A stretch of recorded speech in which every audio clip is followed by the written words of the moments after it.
and welcome to Eye On New Paltz. I'm Rosalba Correo. And I'm Katie Bompancero. Here are today's top stories. In international news, an explosion on Wednesday at a coal mine in eastern Ukraine resulted in the death of one miner, while the fate of 32 others is left unknown.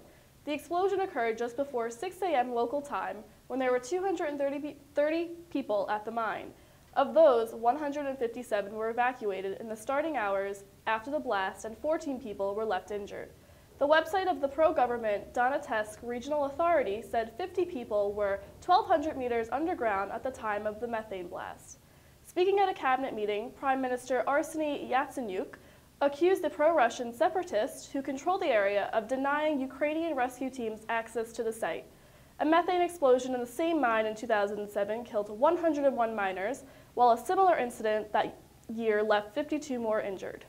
In national news, on Wednesday, there was a turn in the Boston Marathon bombing case.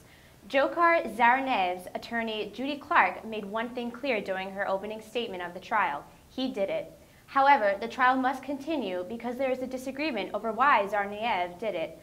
Clark believes his brother, Tamerlan Tsarnaev, enlisted him to commit these horrific acts.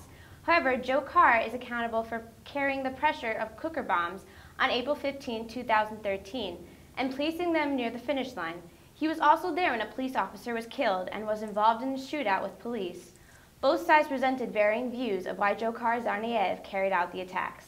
A photography teacher at a Southern California high school appeared to have committed suicide by hanging herself in a classroom on Monday. Jillian Jacobson, who was 31, was found at El Dorado High School. There was no indication of foul play, but there was every indication that she took her own life. According to Steve Concialdi with the Orange County Fire Authority, students had been waiting outside the classroom to get in. Another teacher opened the door, and when they went into the classroom, they found Jacobson hanged. They quickly brought her to the ground and called 911, but she was declared dead at the scene. Stay tuned for local news.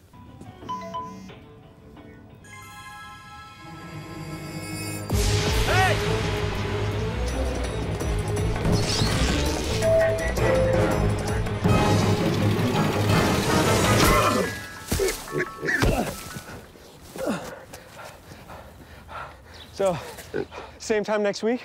Well, of course. Put away a few bucks, feel like $1 million. For free tips to help you save, go to Feed the Pig. In local news, last week, Eye On New Paltz reported on the circulating rumors of a law prohibiting more than 3 non-related students from living together in a building. Despite a little information available to the public, Eye On New Paltz was able to stay on top of the issue and receive more information that we had on the matter. We had a chance to sit down with Zach Rossman from the Student Association and also spoke with students to hear their opinion about the new law. A law stating that no more than 3 people, excluding families, can live together in a residential house was passed by the New Paltz Village Board this January. The law is said to have come about because many townspeople do not approve of college students living off campus. The New Paltz Property Owners Association plans on challenging the law in court. Well, I know that when I'm searching for a place to live off campus, it's really scarce. So if people can't live more than 3 people at a time, it really it creates sort of this demand for housing, even more so that there already is. I see that rent per person could be going up. Instead of 8 people paying for rent, you now have 3 people paying for rent, so that's going to skyrocket. More people are going to have to be living on campus, which I'm not even sure the dorms can house everyone that is moving off campus and staying on campus. In terms of local business, I mean, it's just going to make it harder for people to just make things more accessible. We at Eye On New Paltz are saddened to report the passing of Sodexo employee Precious Newkirk, who was in a car accident this past Tuesday. Precious worked on campus for 4 years in the Hasbrook Dining Hall and was an incredibly kind and cheerful person. We send our condolences to her family and friends. If you or someone you know feels the need to speak with a counselor about this matter, the Counseling Center can be reached at 257-2920.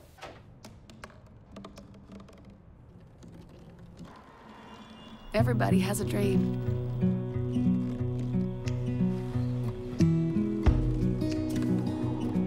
Mine was to see the ocean.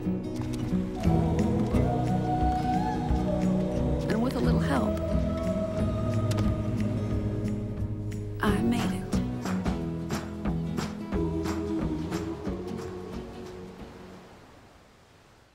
NBC Universal is launching a new subscription streaming service to showcase comedy.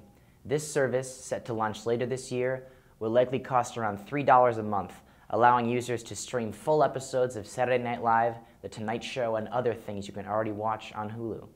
This news is exciting to cord cutters, people who do not have cable television but still want to watch shows like Saturday Night Live when they air. On Tuesday, Yahoo released the trailer for the 6th season of sitcom Community, and fans rejoiced. Initially an NBC show, Community has suffered through the many obstacles to get to this point, including the firing and rehiring of creator Dan Harmon and multiple cancellations. Yahoo was their saving grace, picking up the show for a 6th season when other companies like Hulu and Netflix were too nervous to make the grab. Community will release new episodes every Tuesday on Yahoo beginning March 17th. In sports news, senior Garden forward R.J. Rosa and senior Garden forward Taylor Soa were each named as 2014-15 men's basketball All-State University of New York Athletic Conference selections, as announced Tuesday by the conference office. This marks the first ever all-conference honor for both student athletes. Soa became the 19th New Paltz men's basketball student athlete to reach the 1,000-point plateau, as he achieved the milestone in the final game of his career and finished with 1,018 points. The Hawks finished their season at 11-14 overall and 9-9 in the SUNYAC, marking just the second time in 16 years the program has achieved at least a 500 record in conference play. Freshman middle blocker Nick Denoncourt of the New Paltz men's volleyball team has been named the United Volleyball Conference Rookie of the Week. Denoncourt led the Hawks to a 2-1 week with victories over Brooklyn and Cairn on Saturday at the Cairn Tri-Match.